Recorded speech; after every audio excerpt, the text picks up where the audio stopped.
Hey World History, welcome to U14-L4 Basics of World War I, Part 3. Alright, your job is going to watch this Edpuzzle, answer the questions I ask you during the video today in blue text are going to be questions I want you to answer directly on the Edpuzzle. And of course, if you have any questions, please let us know. We are here to help. Alright, learning targets, examine conflicting narratives about the past and identify how these narratives can lead to global conflict. Okay, so Russia withdrawals. So March 1917, civil unrest breaks out in Russia. There is massive starvation, there is a fuel shortage due to war, and 5 million soldiers are either dead, hurt, or prisoner of war. You will learn more about Russia's withdrawing too next week. Well, next week in 2 weeks. So, Communist leader Vladimir Lenin takes power in Russia in November of 1917. He makes peace pact with Germany called the Treaty of Brest-Litovsk, ending the World War I on the Eastern Front. With Russia's withdrawal, Central Powers sends all troops to the Western Front. So in May of 1918, German forces reached the Marne River, which is 40 miles from Paris. If the Central Powers take Paris, they are the winners. But German army is severely weakened at this point. The men are simply exhausted. They have been fighting since 1914. Supplies are running low. U.S. troops who entered the war only 1 year prior, in April 6th of 1917, are also running them down. The U.S. troops are also very energized. They're not sick of war yet. They've only been there for a year, not since 1914. 140,000 U.S. troops launched a counterattack at the Marne River against the German army. This is known as the Second Battle of the Marne. U.S. had 350 tanks that plowed through German lines. 2 million more U.S. troops came after that, causing the Central Power troops to retreat. So the Central Powers are severely weakened. In September of 1918, Bulgaria surrenders. In October of 1918, the Ottoman Empire surrenders. Also in October of 1918, Hungary breaks away from Austria. Austria and Hungary are now two different countries. In October 1918 as well, a mutiny is among the German soldiers. In November of 1918, Kaiser Wilhelm II is forced to step down as leader of Germany. Ending of the war. So, German representatives and French commander Marshal Foch met in a rail car near Paris. Here's a picture of that event, by the way. They signed the Armistice of 11th of November 1918. An armistice is just an agreement to stop fighting, so World War I was put on a hold. The Allies had won the war, but at what price?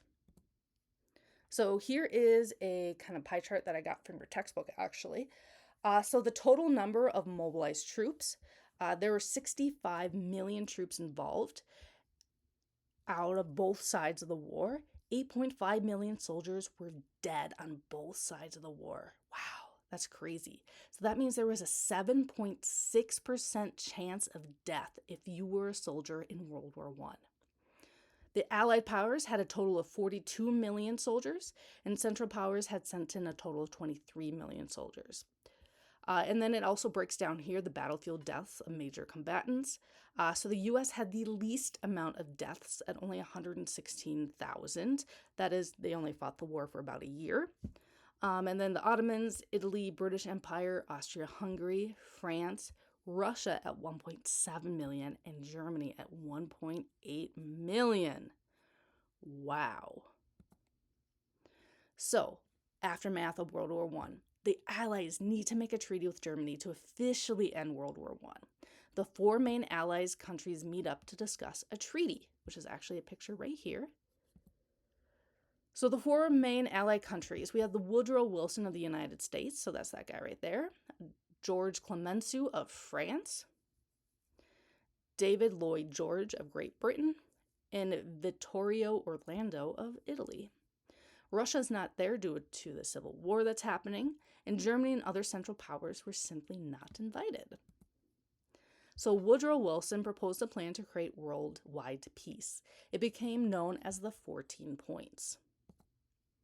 All right, so I'll read through these 14 points. I'll go pretty fast here, so listen up.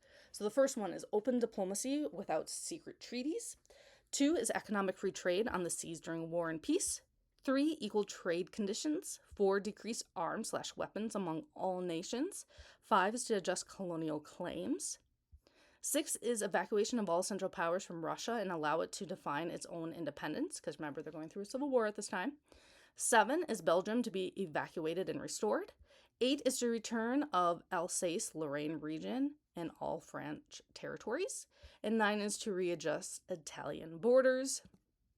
10 is for Austria-Hungary to be provided an opportunity for self-determination, meaning that they kind of split, Austria and Hungary split up officially.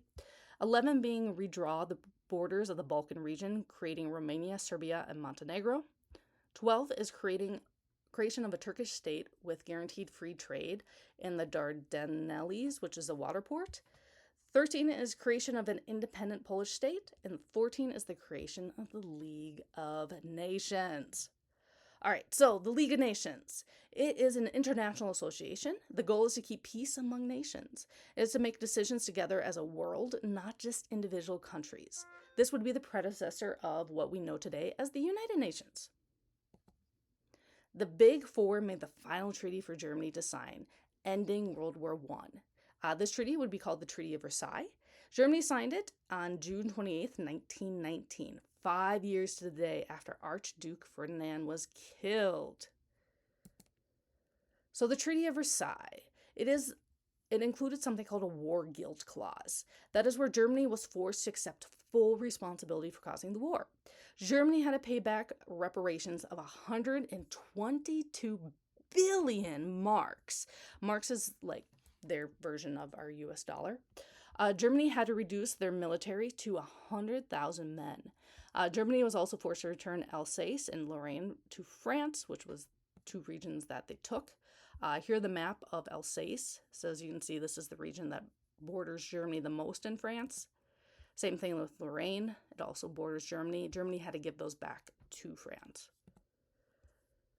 All right, so also in the Treaty of Versailles, Germany had to demilitarize around the Rhine River, which means that they couldn't have a military there anymore. Like they couldn't station troops or build any buildings along it. The Rhine River, by the way, is one of the major rivers that makes a border between France and Germany, but also with the Netherlands and Belgium as well. There was also the creation of new countries. So Poland was a new nation state from Germany and the Soviet territory, which of course we'll know that Poland is a major player in why World War II started. So here's pretty much a map in 1920 of what Europe looked like. So you can see Germany got a little bit smaller. Austria and Hungary are now separated. All right, so Austria-Hungary Empire was dissolved into independent nations. So we just have Austria and Hungary, and also Czechoslovakia is created out of it as well. This led to the breakup of the Ottoman Empire. So Germany had to give up colonies in Africa and Asia as well. So the German colonies included these parts here in Africa, and then some of these little dots over here on islands out in the Pacific Ocean, parts of China, and then down here too in the Indochina area.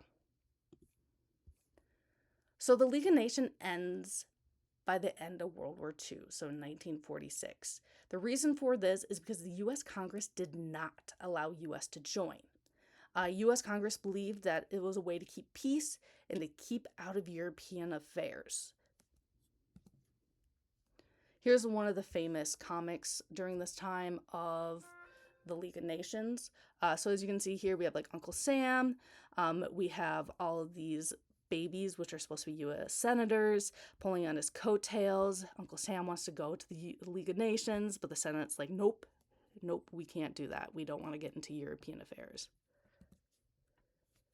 All right, so African countries really hated these treaties after World War I because Germany's colonies were split up amongst other European countries instead of the African countries gaining independence. So here's kind of a map of the different League of Nations countries and how long they stayed into the League of Nations, and also all the colonies are kind of here in this light blue area. So German people felt very targeted after World War I. Germany just could not pay back the 122 billion marks of damage to the Allies. Germany had to pay back 122 billion marks, which is about 500 million in today's US dollars after World War I. What do you think this massive debt is going to do to the German economy? Take your best educated guess.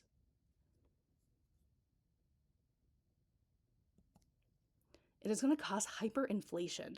So 130 billion marks would then be equivalent to just one US dollar. Think of that. That is incredible inflation. So the German mark was so incredibly worthless during this time, it actually made cheap wallpaper. So people would just put it up as wallpaper in their house. So France took over Germany's Ruhr Valley as well after World War I, which is this area right here in red in Germany. They did this because there was a lot of iron and other really rich metals. Germany had no other major exports, so meaning that no exports meant that German economy wasn't making any money. So all this leads to a global economic depression called a Great Depression, but we'll talk a little bit more about that when we talk about World War II. All right, let's wrap it up. Today, we talked about the Armistice, George Clemenceau, Woodrow Wilson, 14 Points, Treaty of Versailles, and the League of Nations. Next up, you're going to do U14-L5, Diary of a War Nurse reading and quiz, U14-L6, World War I video choice, U14-L7 is the World War I technology video choice, U14-L8 is the Russian Revolution, U14-L9 is the Russian Revolution primary source reading and quiz, and then we have the Unit 14 summative reverse quiz, which I already talked about. And if you have any questions, comments, or simply want to learn more, please do let us know. We are happy to help. All right, thanks for listening. Bye.